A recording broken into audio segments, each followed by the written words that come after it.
Hello दोस्तों, स्वागत है आप सभी का हमारे यूट्यूब चैनल थिंक आइज पर। कैसे हैं आप सब? उम्मीद करती हूँ अच्छे होंगे। तो चलिए आइए शुरू करते हैं रोजाना की तरह अपने यूट्यूब चैनल थिंक आइज पर आज भी करंट अफेयर्स की क्लास। जैसा कि आप स्क्रीन पे देख पा रहे होंगे, daily news discussion for IAS PCS pre exam. दोस्तों, हमारा जो ये करंट अफेयर्स का सीरीज चल रहा है वो कल से ही स्टार्ट हुआ था। 18 दिसंबर से स्टार्ट हुआ था। आज 19 दिसंबर है, आज दूसरा क्लास है। तो देखते हैं आज के करंट अफेयर्स में क्या कुछ टॉपिक हम लोगों को पढ़ना है, उसके बारे में थोड़ा जानते हैं। चलिए आइए शुरू करते हैं। टॉपिक 1 हमारा है शहद उत्पादन को बढ़ावा देने को बिहार राज्य शहद प्रसंस्करण एवं विपणन सहकारी संघ का गठन। दोस्तों, आप सभी को पता है कि शहद उत्पादन में बिहार सरकार शहद उत्पादन के लिए अग्रसर है। इसके लिए सहकारिता विभाग द्वारा, बिहार सरकार के सहकारिता विभाग द्वारा राज्य शहद प्रसंस्करण एवं विपणन सहकारी संघ का गठन किया गया है। इसी कड़ी में प्रखंड स्तर पर लगभग 145 से ज़्यादा समितियों का गठन किया गया है शहद उत्पादन को बढ़ावा देने के लिए।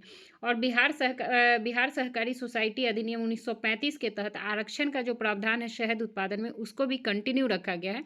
तो ये बहुत इंपॉर्टेंट टॉपिक था। शहद उत्पादन को लेकर बिहार सरकार की विभिन्न योजनाएं चल रही, जिसमें मधुमक्खी पालन और मीठा शहद, इस तरीके का बहुत सारा योजना चलाया जा रहा है।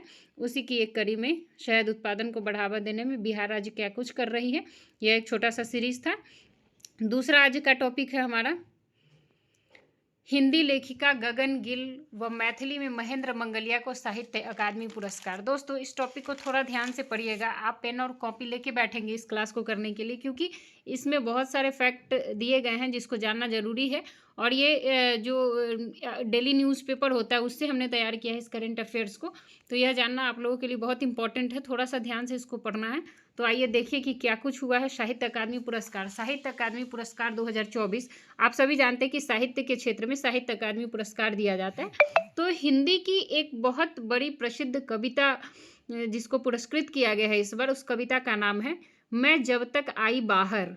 मैं जब तक आई बाहर, यह एक कविता है जिसके लेखक गगन गिल है। उनको साहित्य अकादमी पुरस्कार 2024 से सम्मानित किया गया है। कविता के क्षेत्र में लेखक गगन गिल को उनकी कविता मैं जब तक आई बाहर के लिए सम्मानित किया गया है। उसी प्रकार अंग्रेजी के लिए किसको साहित्य अकादमी पुरस्कार मिला है? तो अंग्रेजी में स्पिरिट नाइट्स को अवार्ड मिला है। उपन्यास है स्पिरिट नाइट्स, एक उपन्यास है जिसके लेखक स्टरिन कीरे है। क्या नाम है इसके लेखक का? स्टरिन कीरे। स्टरिन कीरे को अंग्रेजी उपन्यास स्पिरिट नाइट्स के लिए साहित्य अकादमी पुरस्कार 2024 मिला है। जैसे कि आप स्क्रीन पे देख पा रहे होंगे कि अकादमी के सचिव जो है के श्रीनिवास राव।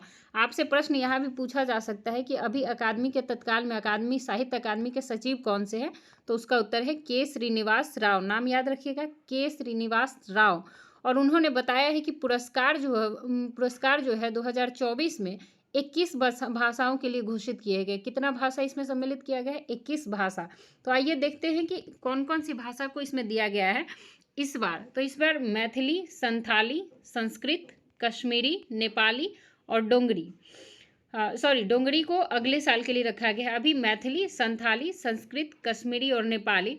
और मैथिली भाषा के क्षेत्र में प्रबंध संग्रह निबंध को साहित्य अकादमी पुरस्कार दिया गया है, जिसके लेखक महेंद्र मलंगिया है। कौन से लेखक? महेंद्र मलंगिया। उसी प्रकार संथाली भाषा के लिए सेचट सावंता रेन अंधा मनमी, यह नाटक है जिसे महेश्वर सोरेन ने लिखा है। महेश्वर सोरेन का लिखा हुआ नाटक सेचट सावंता रेन अंधा, इनके संथाली भाषा में इन्होंने लिखा है और उसके लिए इन्हें साहित्य अकादमी पुरस्कार 2024 से सम्मानित किया गया। उसी प्रकार संस्कृत भाषा में दीपक कुमार शर्मा की कविता भास्कर चरितम को साहित्य अकादमी पुरस्कार दिया गया। उसी प्रकार कश्मीरी भाषा में सोहन कौल लेखक है।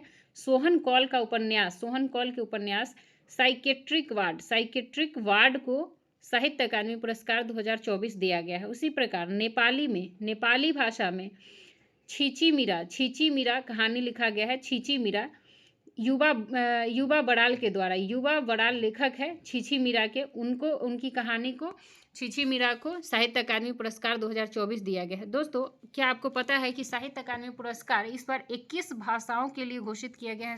साहित्य अकादमी पुरस्कार 2024 तो ये तो हमने देख लिया कि जो इम्पोर्टेंट है, लेकिन एक प्रश्न यहाँ यह भी पूछा जा सकता है, जैसा कि आप स्क्रीन पे देख पा रहे होंगे, इसको हमने आइडेंटिफाई किया है कि कविता के क्षेत्र में कुल कितने पुरस्कार दिए गए। तो कविता के क्षेत्र में कुल 8 पुरस्कार दिए गए हैं, उपन्यास के क्षेत्र में 3 पुरस्कार दिए गए हैं और निबंध के क्षेत्र में भी 3 पुरस्कार दिए गए हैं। उसी प्रकार साहित्य आलोचना, नाटक और शोध को मिलाकर 3 पुरस्कार दिए गए हैं। और बाकी जो भाषा बच जाता है, जैसे कि बांग्ला, डोंगरी और उर्दू, इसको क्या किया गया है, इसकी घोषणा जो है वो बाद में की जाएगी। इसकी घोषणा अभी नहीं की गई है कि बांग्ला, डोंगरी और उर्दू में किस विधा को कौन सा पुरस्कार दिया जाएगा, इसकी घोषणा होना अभी शेष है। तो चलिए आइए शुरू करते हैं। आज का हमारा तीसरा टॉपिक है पूर्णिया एयरपोर्ट निर्माण के लिए आई 3 कंपनियां। आज के अखबार में एक टॉपिक था कि पूर्णिया एयरपोर्ट निर्माण के लिए आई 3 कंपनियां। तो आपको पता होगा कि बिहार का ये चौथा एयरपोर्ट है जो बनने जा रहा है। बिहार में इससे पहले 3 एयरपोर्ट है। पहला पटना जो अभी चालू है, पटना, गया और दरभंगा, और चौथा एयरपोर्ट जो अभी बनने वाला है वो पूर्णिया एयरपोर्ट है। और पूर्णिया एयरपोर्ट के बारे में आज के अखबार में यही दिया गया था कि इसका जो टेंडर का काम है वो लगभग पूरा हो चुका है। लगभग 3 कंपनी आप देख पा रहे होंगे, पेप्सकॉन, बालाजी कंस्ट्रक्शन और western outdoor structures private limited ने टेंडर डाला है। और इसमें से एक को तय किया जाएगा कि कौन सी कंपनी पूर्णिया हवाई अड्डे का निर्माण करेगी और उसके बाद इसका कार्य शुरू कर दिया जाएगा। इसका लागत लगभग जो है प्रस्तावित सिविल एयरपोर्ट के लिए 45.45 करोड़ से इसको बनाया जा रहा है। आज का हमारा अगला टॉपिक है दुनिया भर में फेमस है धोर्डो गांव, यूएन से मिली है मान्यता। अभी आप जब बीपीएससी 17th बीपीएससी प्रीलिम्स के एग्जाम की तैयारी कर रहे थे तो आपने करंट अफेयर्स में इसका जिक्र हुआ होगा, आपने पढ़ा भी होगा कि धोर्डो गांव जो गुजरात का गांव है उसको 54 सर्वश्रेष्ठ गांव में से एक गांव को सर्वश्रेष्ठ गांव का पुरस्कार मिला है। सर्वश्रेष्ठ गांव को पुरस्कार मिला है किसके द्वारा? यूएनओ के द्वारा। तो आप देखेंगे कि यह इसके बारे में जान लेते हैं, धोर्डो गांव के बारे में थोड़ा इंपॉर्टेंट बात। तो यह कहाँ अवस्थित है, पहले तो जाना ये जरूरी होता है कि धोर्डो गांव कहाँ है। तो ये धोर्डो गांव यह भारत के गुजरात के कच्छ के रण में है। कहाँ है? गुजरात के कच्छ के रण में।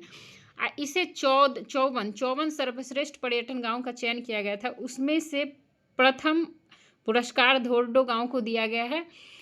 अगला इसके बारे में जानते हैं कि आखिरकार धोर्डो गांव इतना प्रसिद्ध क्यों है, विश्व प्रसिद्ध है धोर्डो गांव, हमारा गुजरात का धोर्डो गांव। तो इसको किसके लिए जाना जाता है? तो यहाँ का जो मिट्टी के शिल्प और मुटवा कढ़ाई और मिट्टी के शिल्प के लिए धोर्डो गांव विश्व प्रसिद्ध है। याद रखिएगा, मिट्टी के शिल्प और मुटवा कढ़ाई के लिए विश्व प्रसिद्ध है। इसके साथ ही साथ धोर्डो गांव की समृद्ध संस्कृति और आतिथ्य के लिए भी यह जाना जाता है। समृद्ध संस्कृति और अपने आतिथ्य के लिए भी धोर्डो गांव विश्व प्रसिद्ध है।